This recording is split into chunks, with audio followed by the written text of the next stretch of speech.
आप सभी को नमस्कार।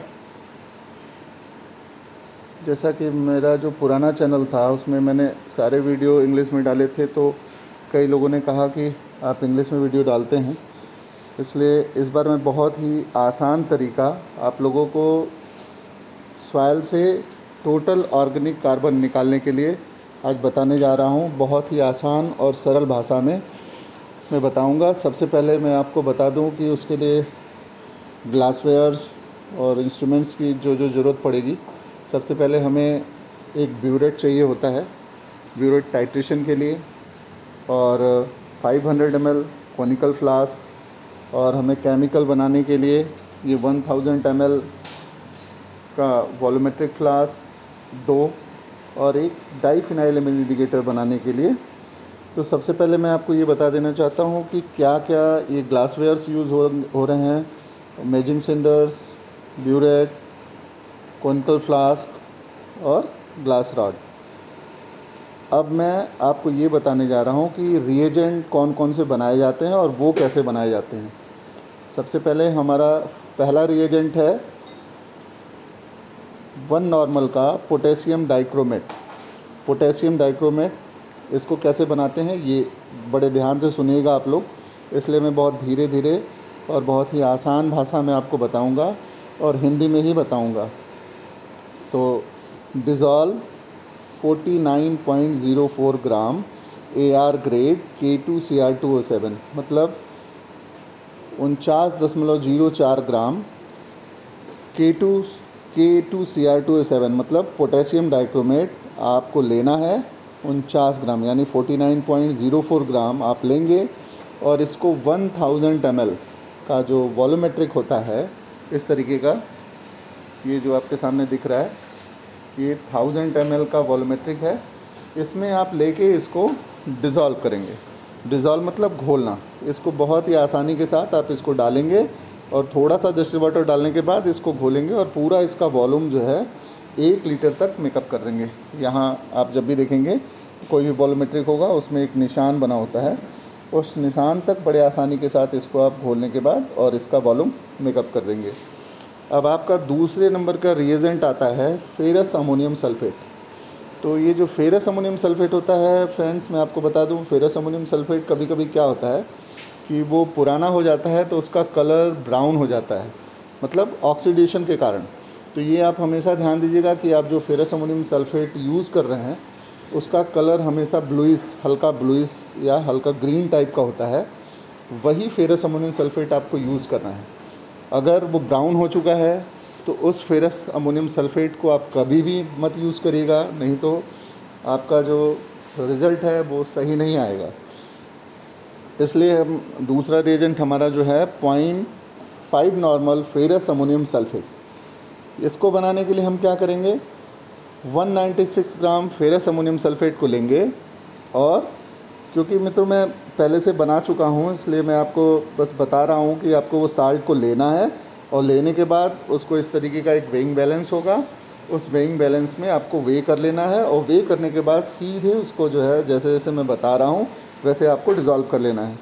तो आपको फेरस अमोनियम सल्फेट बनाने के लिए 196 ग्राम का एक फेरस अमोनियम सल्फेट लेना है, साल्ट को, और उस साल्ट को लेने के बाद उसमें आपको डिस्टिल वाटर डाल के 1 लीटर वाले वॉल्यूमेट्रिक में उसको डिज़ोल्व करना है। ये ध्यान देना है कि उसको आप अभी वॉल्यूम मेकअप नहीं करेंगे, वो जब डिज़ोल्व होगा तो वो पूरी तरीके से डिज़ोल्व नहीं हो पाता है। इसके लिए हम क्या करेंगे, उसमें 20 ml concentrated sulphuric acid H2SO4, तो हम 20 ml का कंसनट्रेटेड सल्फ्यूरिक एसिड इसमें डालेंगे। और डालने के बाद इसका जो वॉल्यूम है, जब वो पूरी तरीके से डिज़ोल्व हो जाएगा एसिड डालने के बाद, तब उसका वॉल्यूम हम इसका 1 लीटर मेकअप कर देंगे। ये आपका फेरस अमोनियम सल्फेट रेडी हो गया और ये आपका पोटेशियम डाइक्रोमेट रेडी हो गया। अब दूसरा हमारा रिएजेंट आता है डाइफिनाइलएमिन इंडिकेटर।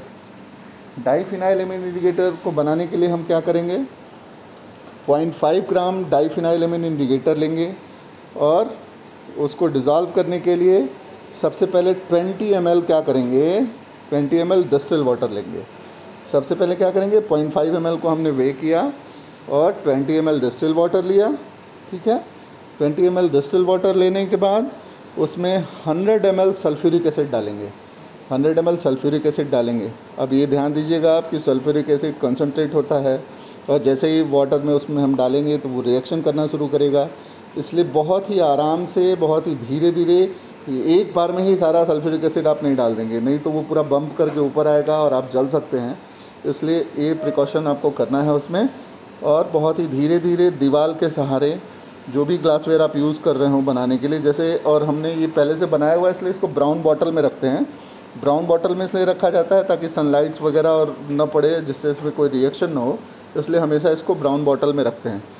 तो इसको बनाने के लिए क्या किया मैंने, 0.5 ग्राम डाईफिनाइलएमिन इंडिकेटर लिया, साल्ट, उसको वे किया, वे करने के बाद 20 ml डिस्टिल वाटर लिया, उसमें उसको डिज़ोल्व किया, उसके बाद उसमें 100 ml कंसनट्रेटेड सल्फ्यूरिक एसिड को डाला।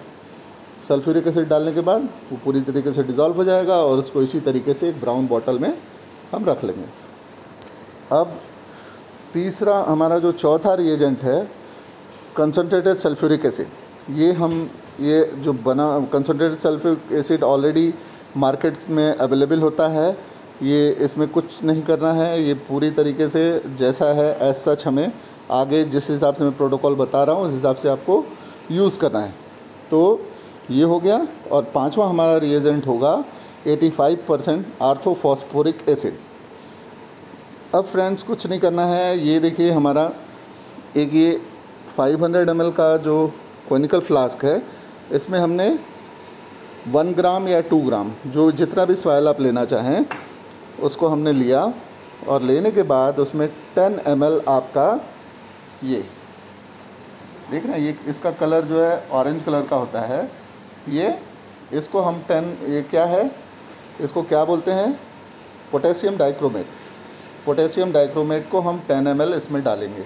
10 ml डालने के बाद इसको थोड़ा सा इस तरीके से स्टर कर देंगे, हल्का हल्का ऐसे धीरे धीरे स्टर करने के बाद तो वो सॉइल में पूरी तरीके से घुल जाएगा। अब हम क्या करेंगे, अब इस फ्लास्क को जो है एस्बेस्टस सीट इस तरीके की होती है, उस सीट पे हम रखते हैं। रखने के बाद उसमें 20 ml sulphuric acid, sulphuric acid मैंने बताया कि वो मार्केट में अवेलेबल होता है और इस तरीके की ब्राउन बॉटल में वो आता है, उसको हमने डाल दिया 20 ml सल्फ्यूरिक एसिड। उसके बाद फिर हम क्या करेंगे, अब आधे घंटे तक उसको हम ऐसे ही छोड़ देंगे। सल्फ्यूरिक एसिड डालने के बाद इस कोनिकल फ्लास्क को एज सच ऐसे ही आधे घंटे तक छोड़ देंगे, और उसके बाद उसमें हम डालेंगे 100 ml ऑफ डिस्टिल वाटर। अब 30 मिनट के बाद उसमें 100 ml डिस्टिल वाटर डालेंगे, और डिस्टिल वाटर डालने के